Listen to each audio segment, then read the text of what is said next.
ሰላም የተወደዳችሁ የናይል አካዳሚ ቤተሰቦች እንዴት ናችሁ? በያላችሁበት የዓለም ዳርቻ ሁሉ ሰላማችሁ ይዛልኝ። ይህ ናይል አካዳሚ ነው። የዚህ ቻናል አዲስ የሆናችሁ ላይክ፣ ሸር እንዲሁም ሰብስክራይብ ማድረጋችሁን አትርሱ። ነባር ቤተሰቦቻችን ደግሞ እንደተለመደው ላይክ እና ሸር እያደረጋችሁ አማርኛ ለጀማሪዎች ከመሰረቱ ለሚጀምሩ ከፊደላት ገና ማንበብ መጻፍ ለሚቸገሩ ሁሉ ላይክ እና ሼር እያደረጋችሁ አዳርሱልኝ እያልኩኝ ከወዲሁ አሳስባለሁ። አማርኛን በአጭር ጊዜ ብቻ ቀለል አድርጋችሁ እንድትጽፉ እንድታነቡ እናደርጋለን። ከዚህ በፊት በጣም ብዙ በርከት ያሉ ቪዲዮዎችን ለቀናል። ፊደላትን፣ ቃላትን፣ አጫጭር አረፍተ ነገሮችንም እንዲሁም ደግሞ ረዣዥም ምንባብን የለቀቅንበት ቻናል ነው። ገና ጀማሪ ከሆናችሁ ወደ ኋላ መለስ ብላችሁ እነዛን ቪዲዮዎች መመልከት ትችላላችሁ። ከዚህ በተጨማሪ ደግሞ በውስጥ መስመር መማር ለምትፈልጉ ደግሞ ከዚህ ጋር በማስቀምጥላችሁ ስልክ በቀጥታ በመደወል እንዲሁም በኢሞ፣ በዋትስአፕ፣ በቴሌግራም በማንኛውም የሶሻል ሚዲያ አማራጮች ታገኙናላችሁ። አማርኛን ቀለል አድርጋችሁ እንድትጽፉ እንድታነቡ እናደርጋለን።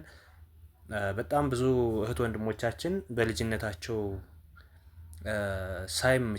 ሳይመቻችላቸው አማርኛን እንዲሁም እንግሊዘኛን ሳይጽፉ ሳያነቡ ወደ ተለያዩ የስራ ቦታዎች ተሰማርተው ነገር ግን አሁን ባሉበት ደረጃ ሆኖ ደግሞ ማንበብና መጻፍ የማይችሉ የሚቸገሩ ብዙ እህት ወንድሞቻችን ስላሉ ይሄ ቪዲዮ ቀጥታ የሚደርሳችሁ ልጆች ሰብስክራይብ እያደረጋችሁ ለፉ። ሌሎችም ደግሞ ሼር እያደረጋችሁ ለነዛ ማንበብና መጻፍ ለተቸገሩት ሁሉ እንድረስላቸው እያልኩኝ ከወዲሁ አሳስባለሁ። ማንኛውም በንግዱ ዓለም ሊሆን ይችላል፣ በውጭ ሀገር ሆናችሁ በማዳም ቤት የምትሰሩ እህት ወንድሞቻችን ልትሆኑ ትችላላችሁ።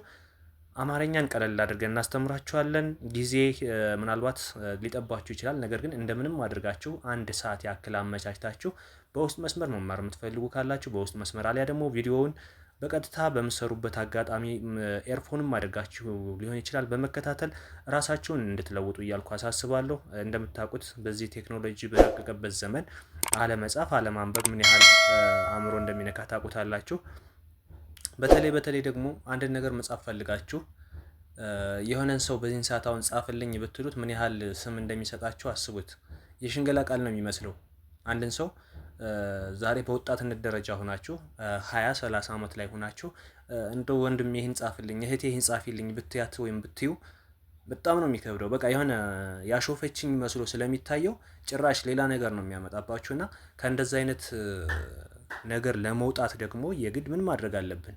ተምረን ራሳችን ለውጠን ጥሩ ደረጃ ላይ ደርሰን ቢያንስ በራሳችን መተማመናችን ከፍ ማድረግ አለብን። በራሳችን እንድንተማመን የሚያደርገን ደግሞ በትንሹ አማርኛ መጻፍ ማንበብ አለብን። እንደ ኢትዮጵያ ቋንቋ ትልቁ አማርኛ ቋንቋ ነው። አሁን በገበያ ላይ ያለው ኖርማል የምንጠቀምበት አማርኛ ቋንቋ ነው። በየትኛውም ተቋማት ብንሄድ በአማርኛ ነው የምንግባባው። ስለዚህ ይህንን ቋንቋ ደግሞ በትንሹ ማንበብና መጻፍ መቻል አለብን። ከዛ ደግሞ ከፍ ስንል ደግሞ እንግሊዘኛ ቋንቋ ኢትዮጵያ ላይ ያን ያህል ብዙ የሚጠቀመው የለም እንግሊዘኛ ቋንቋ። ነገር ግን በውጭ ሀገራት በየአካባቢው ላይ ስንሄድ ደግሞ በብዛት የምንጠቀመው የዓለም ቋንቋ ምንድን ነው? እንግሊዘኛ ቋንቋ ነው። ስለዚህ እነዚህን ሁለቱን ቋንቋዎች እንደ ሀገራችን አማርኛ ቋንቋ እንደ ዓለማችን ደግሞ ከፍ ስንል እንግሊዘኛ ቋንቋን የግድ ማንበብና መጻፍ አለብን።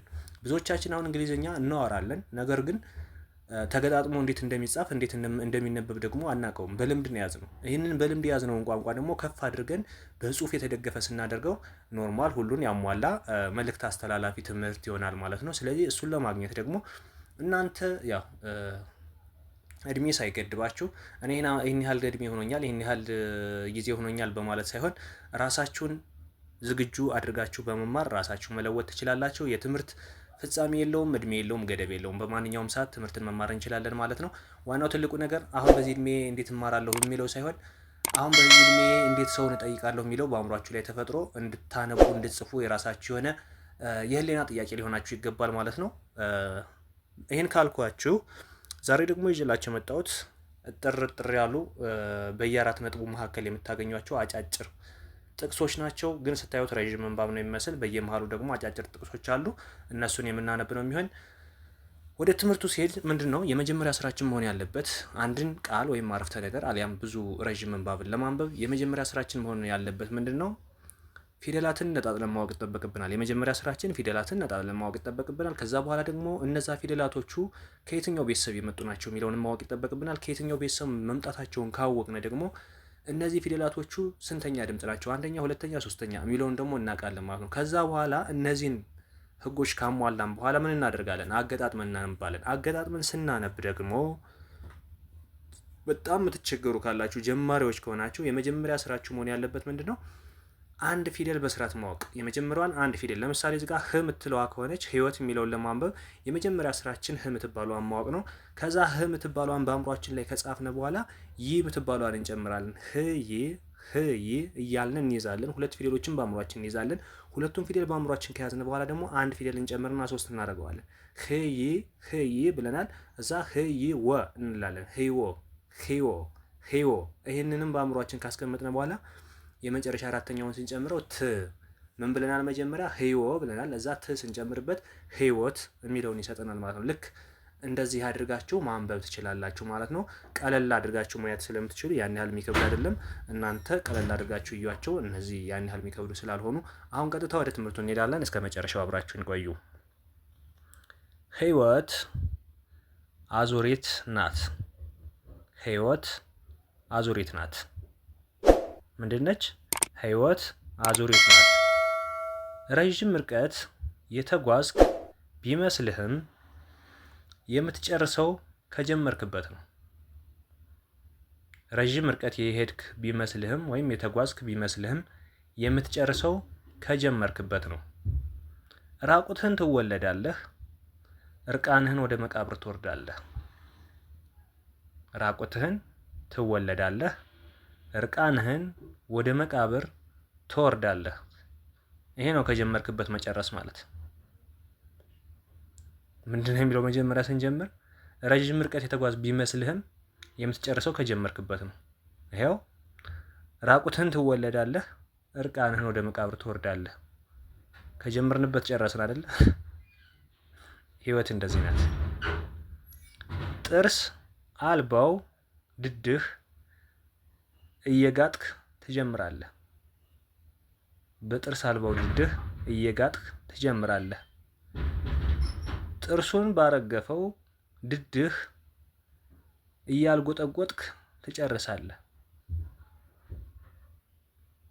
ጥርሱን ባረገፈው ድድህ እያልጎጠጎጥክ ትጨርሳለህ። የህይወት ትግል እየዳህ ትጀምራለህ። እያጎነበስክ ትጨርሳለህ። ስለዚህ ህይወት ከጀመርክበት ትጨርሳለህ ማለት ይሄ ነው። ብዙ ርቀት ሄድን ቢመስለንም ምን ጨርሰው ግን ከጀመርንበት ነው።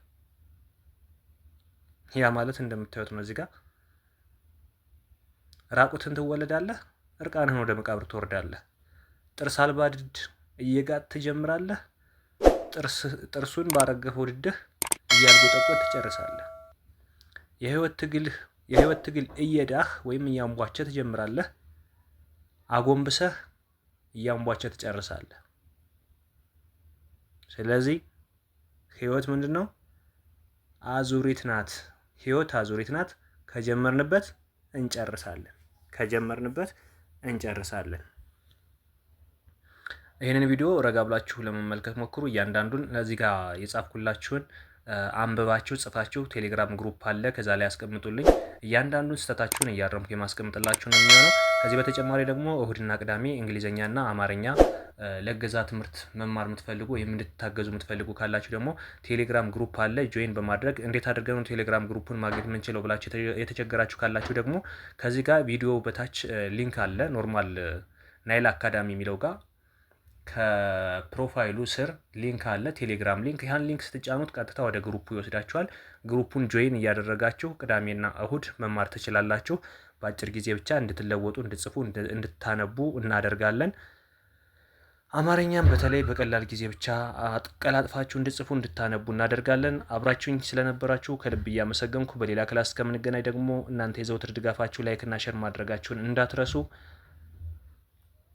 በሌላ ክላስ እስከምንገናኝ መልካም ጊዜ ተመኘሁ።